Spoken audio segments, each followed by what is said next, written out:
Muy buenas tardes, bienvenidos a su programa En Sala de Espera, un podcast dirigido a profesionales de la salud. El día de hoy un gran tema, un tema que ha sido en múltiples ocasiones solicitada por profesionales de la salud que ejercen en el sector, en el ámbito privado, en el sector privado, y tiene que ver con cuál es el mejor mecanismo para tributar, cómo tienen que pagar impuestos. Es algo al que el profesional de la salud le tiene pavor, prefiere no hacer de la manera más sencilla, que si se pudiera recibir el dinero inmediatamente hacer la tributación, hacerla, o ya recibir el dinero libre de tributación. Y bueno, ¿quién mejor para eso que hoy invitamos a una gran fiscalista? Ella es la contadora eh, Élida Salmerón. Ella es una fiscalista con un despacho, con una gran experiencia, con presencia en prácticamente todo el país. Élida, ¿cómo estás? Muy buenas tardes. ¿Qué tal, Abraham? Muy buenas tardes, muy bien. ¿Y tú? Muchas Bien, gracias también, por la muchas gracias. Gracias invitación. por aceptar la invitación. Élida, pues tenemos este gran tema los médicos que laboran en el sector privado, que reciben ingresos de sus pacientes, tienen esta gran disyuntiva: estoy tributando bien. Ellos no saben nada, confían en el contador quizá no está suficientemente actualizado y entonces los hacen tributar. Y algunos que además del sector privado también tienen sector público, entonces ahí tienen que jugar con la suma de ambos ingresos. A ver, Elida, platícanos cuál ha sido tu experiencia con los médicos que están en esta circunstancia. Sí, bueno, de entrada los médicos que reciben ingresos únicamente por el sector salud, Sector la público. institución, el sector público, la institución es la obligada a retener el impuesto. Como bien dices, ellos reciben su nómina libre de impuestos, el IMSS o el ISSSTE o la institución les Los servicios retiene, de salud. Ujú. le retiene el impuesto y ellos, si su sueldo es superior a 400,000 pesos de forma anual, están obligados a presentar declaración anual en donde tienen acceso a diferentes deducciones con las que pueden obtener un saldo a favor. Aquí las deducciones a las que pueden tener acceso es a los intereses reales pagados por un crédito hipotecario, eh, su seguro de gastos médicos mayores, atención médica ya sea para ellos o para sus ascendientes o descendientes en línea recta, gastos funerarios, donativos que sean hechos a instituciones autorizadas para recibirlos. Y básicamente esas son las deducciones que podrían tener. Tendrían tener eh, derecho. A ver, Elida, pero por ejemplo, quiere decir que 400,000 pesos anuales son 33,000 pesos, 33,333 pesos mensuales. ¿Estos son netos o es un ingreso completo? O sea, y no, sin bruto, deducción, bruto, ok. sin deducciones, Entonces, exacto. teniendo este ingreso, tiene obligación, además de la retención que le hace el hospital o la institución pública, además tiene la obligación de presentar declaración. Exacto, tienen obligación de presentar declaración y la realidad es que les conviene, porque en muchos casos ellos creen que la institución ya les retuvo, bueno, yo ya no tengo que hacer nada y al final pierden su saldo a favor. Dos cosas, uno, no cumplen con la obligación y pierden su saldo a favor porque por lo regular, pues si tienes un crédito hipotecario o quizás O pagas sea, tus el crédito gastos hipotecario tiene que médicos. estar a su nombre. A ver, ¿qué pasa si está a Exacto, nombre de él y de su esposa? ¿Deduciría la mitad o todo? es la mitad, la La mitad. mitad. Aunque su esposa sea ama de casa.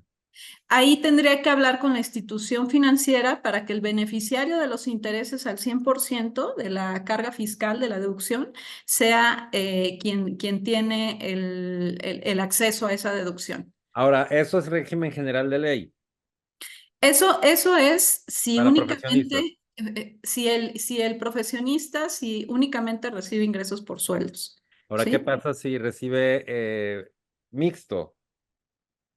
Si recibe mixto, bueno, el profesionista tendrá que dar un recibo de honorarios por la parte de la salud privada en donde ejerza, ya sea en un hospital o su consultorio, tendrá que dar un recibo de honorarios.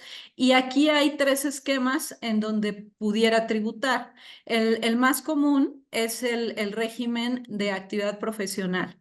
en donde nos basamos en un esquema de ingresos cobrados menos deducciones pagadas. Sobre esa base de impuesto se determina en función a una tarifa progresiva el impuesto que se tiene que pagar. Y bueno, esto se tiene que hacer de forma mensual bueno, es requerir facturas, los gastos que sean necesarios para su actividad, gasolina, papelería, el asistente y demás, y sobre la base del impuesto, eh, pues sobre la base de ingresos menos deducciones, pagar el impuesto.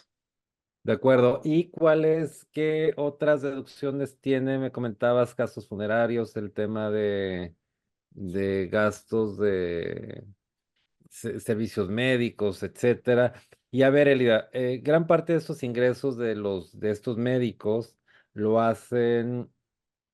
Más es de estos ingresos en el sector privado lo hacen a terceros pagadores, compañías de seguros y otros terceros pagadores, a los que sí emiten estos recibos. Algún día tú y yo platicábamos, por ejemplo, el tema de los estudios como ultrasonidos, estudios de cualquier naturaleza que se emiten como honorarios, pero que habría que conceptualizarlos de una manera especial. A ver, platícanos eso, Elida, porque yo entiendo, y como atinadamente me comentabas que en realidad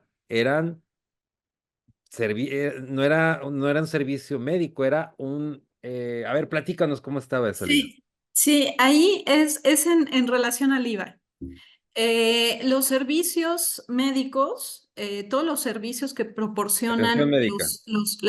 los profesionales de la salud que cuenten con un título de médico están Tasa exentos cero. Tasa de cero, ¿no? IVA. O No exento. estás a cero, no Es estás a exento. cero. Son exentos, sí, son exentos de IVA. Entonces quiere decir que, bueno, no cargamos el IVA al paciente, ¿sí? Sin embargo, un estudio, un ultrasonido, un electro, una prueba de esfuerzo, cualquier estudio que realice el médico dentro de la consulta, técnicamente sí debería llevar IVA, porque si tú lo ves aisladamente, por ejemplo, vas a Chopo, vas a algún otro, vas a algún gabinete y sí te cobran el IVA. ¿Por qué? Porque ellos Sí. únicamente cobran el estudio, Sí, ¿no? porque eso no es la atención médica. Y No es la cuando una atención cosa, médica. o sea, mis honorarios por la atención médica sí está exento de IVA, pero no los accesorios que llevo a cabo, como un Exacto, ultrasonido, una endoscopía, etcétera, eso no está exento de IVA. Eso exacto. tendría que cubrir IVA y en caso de una revisión del SAT encontraríamos una posible contingencia Claro. Ujú. cuando hago sin IVA estos, porque entonces me cargarían el IVA, ¿no? Exacto, El ahí dieciséis hay que por tener, ciento sí, perdón. Hay que cuidar mucho la manera en que se facturan esos estudios. ¿Ok? ¿Por qué? Porque efectivamente pudiéramos tener una contingencia. Si el médico factura directamente un ultrasonido sin IVA, el SAT pudiera llegar y decir, oye, el ultrasonido está grabado, los servicios médicos no están grabados, pero el ultrasonido sí. Atención médica, sí. Entonces, lo que yo recomiendo aquí es que si por una aseguradora que pide se desglosen los estudios, sí o sí poner dentro de del recibo de honorarios interpretación médica de Holter, interpretación médica de O cobrar el ultrasonido IVA, o cobrar el IVA. o Exacto. desglosar el IVA, desglosar el IVA. Cobrarlo y desglosarlo. Exacto. Exacto. Sí. Ahora, Elida, ahí veíamos comentamos a ver cómo apoyar a los médicos, a la comunidad médica, a que encuentre el mejor mecanismo de tributación. No digo pagándolo menos, ¿qué beneficios sí tiene? Hablabas de un régimen especial, que era un beneficio que había implementado el gobierno, el Estado, para beneficiar estas contribuciones, facilitarlas, que creo que es el punto medular, cómo facilitar la tributación y que tenían un gran beneficio. A ver, ¿qué nos recomiendas y por qué? ¿Y hasta qué monto? Sí, sí, mira, hasta 2022 el régimen natural para un médico era el régimen de actividades profesionales, el que te menciono ahorita.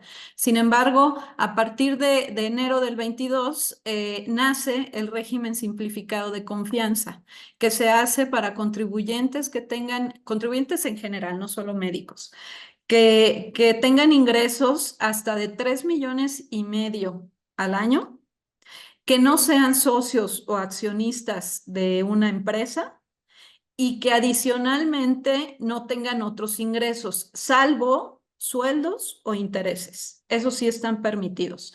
Por ejemplo, si tú en un año vendiste un terreno y no caes en los 3,5 millones, no es menos de ese ingreso, pero un terreno ya no está dentro de las... Esporádico. exacto, entonces ahí ya no podrías tributar en este régimen, ¿sí? Aunque O fuera un sea, tema esporádico, Elida, aunque fuera porque un tema la venta de esporádico. un terreno no es algo que sea de manera frecuencia constante, que puedas decir es parte de mi cotidianeidad. Al siguiente año ya no puedes tributar en ese régimen. Pues En sería ese un año no tema puedes el tributar. tema de constitucionalidad, porque a ver, si el objetivo precisamente de este régimen es controlar las personas, no controlar, sino que darle ese beneficio a las personas que determinado ingreso, pues eso no significa que de manera excepcional pudiera tener una variación por una situación Exacto. Sí. poco frecuente. Sí, Pero tendría bueno, elementos para defensa. en Sin pocas embargo, palabras, como, son menos de 300,000 pesos mensuales. exacto, 3,5 millones al año.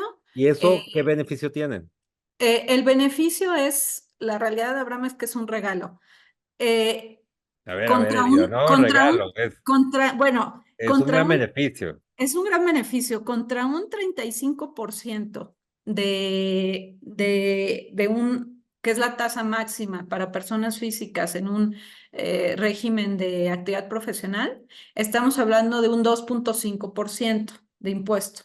Sin Pero ya no embargo, puedes deducir nada sobre ese 2,5 o además puedes no, no, deducir. no, no, no. El 2,5 es sobre los ingresos, no sobre ingresos menos gastos, Sí, por ¿sí? eso. Entonces es sobre, o sea, lo pagas y ya. O sea, ya no te auditan ni mucho menos. O sea, no les Bueno, interesa cuánto gastaste. no, no, no, no. Sí te van a auditar. Podría, claro, pero De hecho es un régimen en donde si muerdes el anzuelo, la Hacienda va a estar mucho más sobre de ti que en el régimen de no me actividad los asustes, profesional. sería, no me los asustes. A ver, pero a ver, quiere decir que con ese beneficio en ese régimen que yo pueda asumir, si no se tienen ingresos mayores a 290,000 pesos, 291,000 pesos, ya nomás pago el 2,5 mensual y me olvido de todo. No te olvidas de todo, porque tienes que tener una asesoría profesional de la Sí, bueno, mano, pues, ¿sí? pero me refiero Porque que me olvido de pagar más, pues, ya no no, pago más. exacto, te obligas a pagar más. O sea, Sin estamos embargo, hablando que voy a pagar cuánto, 6,000 pesos mensuales. mira, por ejemplo, en el caso de un ingreso al año de 1,5 millones, que son ¿Cuánto es mensual? Ah, 125,000 mensuales. sí. Un médico que gane 125,000 mensuales, su ISR anual, suponiendo que tenga muy pocas deducciones, Ujú, más o menos va a andar como en 350,000 pesos, ¿sí? Su impuesto anual. En altísimo. este régimen va a ser 37,500. O sea, el La, 10%. la realidad es que su ahorro va a ser, exacto, va a ser de 37,000 aproximadamente en trescientos 12 cincuenta mil meses, estás hablando de 3,000 pesos mensuales. 3,000 pesos mensuales versus más de 30,000 pesos. Ok. Bueno, Elida, ¿y este régimen es el régimen sin Simplificado de confianza. de confianza? Exacto, Ok, sí. en el momento en que salgo de ese régimen para arriba, entonces ya me voy a generar al normal. Exacto, cuando hay varias causales para que salgas del régimen. La principal es que tus ingresos superen los 3,5 millones, ¿sí? En el momento en el que lo supere, sales del régimen y tributas nuevamente en la actividad profesional, ¿sí? En el régimen de ingresos menos gastos. Otro de los supuestos es que tu firma electrónica no esté vigente. Y por eso te decía el tema de que morder el anzuelo, ¿no? Porque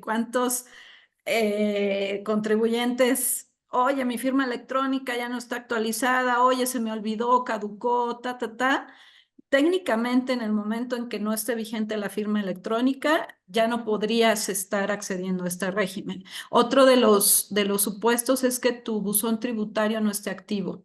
Ok, ¿Cuántos contribuyentes no activan su buzón tributario, no? Entonces, y otro de los supuestos para salirte del régimen es que no se presenten tres declaraciones o que sea omiso en tres declaraciones. Muchas veces el contador le manda su declaración al médico y se le olvida pagar o se traspapela o lo que sea. ok. Cuando incumples en el pago de impuestos, inmediatamente, y te lo digo porque ya tenemos muchos casos que inclusive están en juicio, en el que Hacienda detectó que ya no están cumpliendo con los requisitos, porque su firma electrónica ya no está vigente, porque no dieron de alta su buzón tributario, porque Sí. olvidaron presentar la declaración y en automático te mandan un aviso en donde te dicen, ¿sabes qué? Ya no puedes estar en el régimen. Y lo grave es que no es de aquí en adelante, sino que el SAT está tomando el criterio de recaracterizar desde que iniciaste en el régimen. Indebidamente, porque el supuesto es... Indebidamente, por eso te comento que Ahora, tenemos muchos casos eh, en juicio. Elida, Sí. tengo, a ver, un tema. Hay médicos, yo mismo, por ejemplo, como abogado, hay casos que de personas que vienen, me piden alguna consulta y muchas, es más, muchísimas, muchas no las cobro. Son asesorías que doy sin costo. Seguramente tú también. Ujú. Las que yo te doy, las que yo te pido, por ejemplo. No, no me han mandado el recibo, pero claro que sí. Y entonces, en estas, ocurre que los médicos llegan a utilizar el sistema de expediente electrónico y me dicen, es que tengo miedo porque van a ver, si llegara Hacienda, el SAT, en una revisión, van a ver que realicé 100 consultas y van a decir, oye, me las puedan cuantificar. Pero bueno, eso tú y yo sabemos que no puede, yo puedo establecer cuáles cobro y cuáles no cobro y no hay una obligación para que todas las consultas que yo atiendo sean, sean, Claro, sean cobrables, ¿no? Y es un tema sí, que los médicos hay que quitarles ese temor a implementar tecnología en función a un miedo infundado, porque sí, no existe, reitero, una ley que contemple que todas las consultas tuvieran que cobrarse. Entonces, es un exacto. tema también adicional. Elida, Sí, sí. Bueno, nada, es un comentario en ese sentido. Para que el SAT te cuantifique un ingreso omitido en función a tu libreta de asistencia de tus pacientes o al programa de expediente clínico, tendría que primero abrir una auditoría, tendría que abrir facultades de comprobación y hay un mecanismo en el que ellos a través de una estimativa de ingresos lo pudieran hacer. Sin embargo, ahí la carga de la prueba la tienes tú, ¿no? En donde puedes decir, oye, efectivamente estas fueron consultas, pero no fueron cobradas, te lo demuestro de tal o cual forma. Aquí el mensaje es que no pueden de buenas a primeras exacto. cuantificar esas cantidades, sino que Sí, se tiene que abrir un procedimiento, sí, sí, un acta de sí, notificación sí. y una visita Inicio domiciliaria. de ¿Sí? facultades de comprobación. O en su defecto, que tuvieran al paciente, que el paciente dijera, oye, sí le pagué y no me dio un recibo, hubiera una queja, etcétera, etcétera, ¿no? Lo Exacto, cual, sí. digo, si quisiera hacer alguna deducción, requeriría el recibo, etcétera. Si no, bueno, en términos generales. Elida, a ver, entonces, en conclusión, ¿cuáles son tus recomendaciones como fiscalista?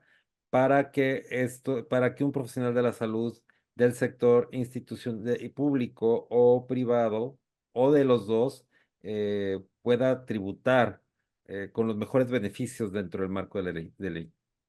Sí, bueno, de entrada para asalariados que únicamente reciben su sueldo y que les retienen el impuesto, que abran muy bien los ojos para presentar su declaración anual y muy probablemente pueden obtener un saldo a favor, que revisen si no han obtenido saldos a favor y todavía pueden, los últimos 5 años todavía pueden presentar declaraciones no importa que sean extemporáneas, y todavía pueden acceder a esos saldos a favor, ¿sí?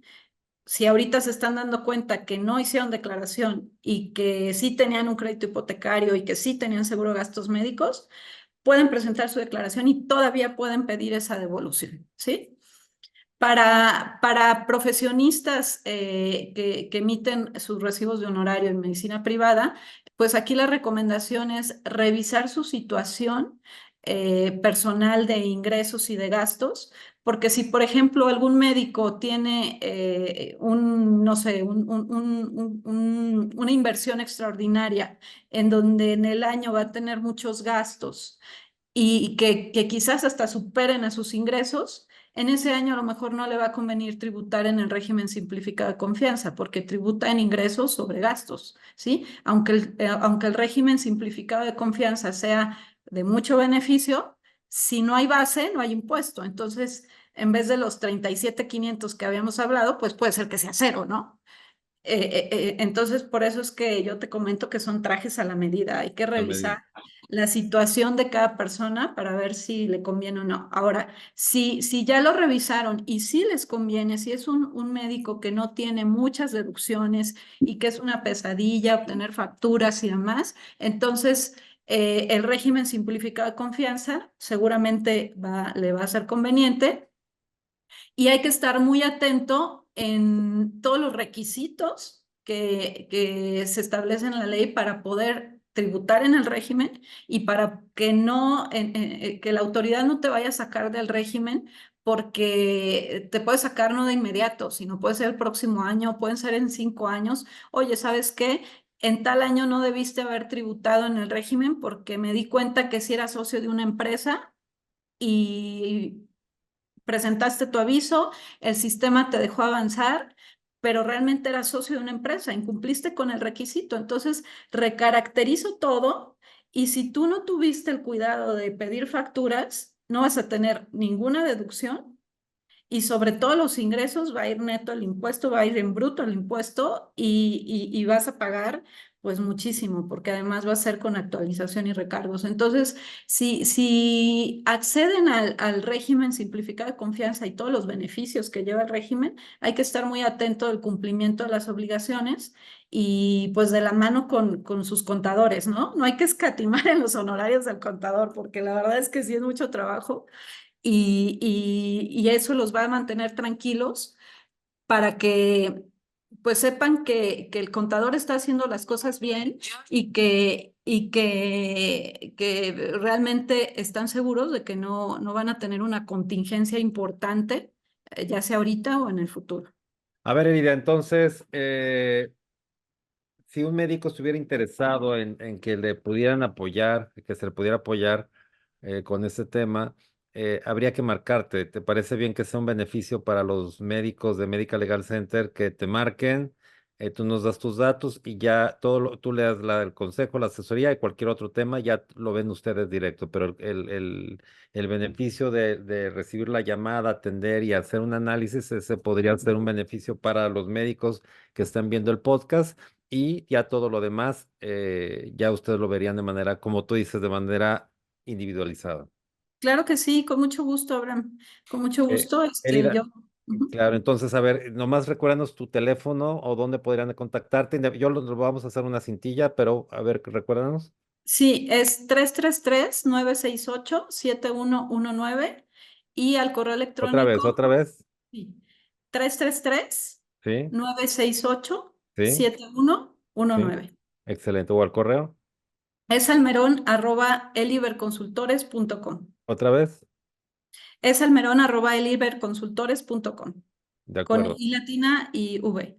De acuerdo. Entonces, como conclusión, Elida, los médicos tienen un régimen especial como beneficio, siempre y cuando no excedan un ingreso mensual de 291,000 pesos, con el cual tendrán el beneficio de pagar una cuota fija del 2,5 2,5 sobre dos los punto cinco ingresos, sobre así los es. ingresos, sin importar deducciones, que Exacto. sería muy, muy valioso. Y nos platicaste cuáles son algunas deducciones. Haremos otro podcast especialmente de deducciones. Y bueno, gran beneficio para quienes tributen más de esta cantidad, pues habrá el otro programa que hablará también de, y también para estos, para los que no estén, no se adhieran a este programa para el tema de deducciones. ¿Te parece, Lina?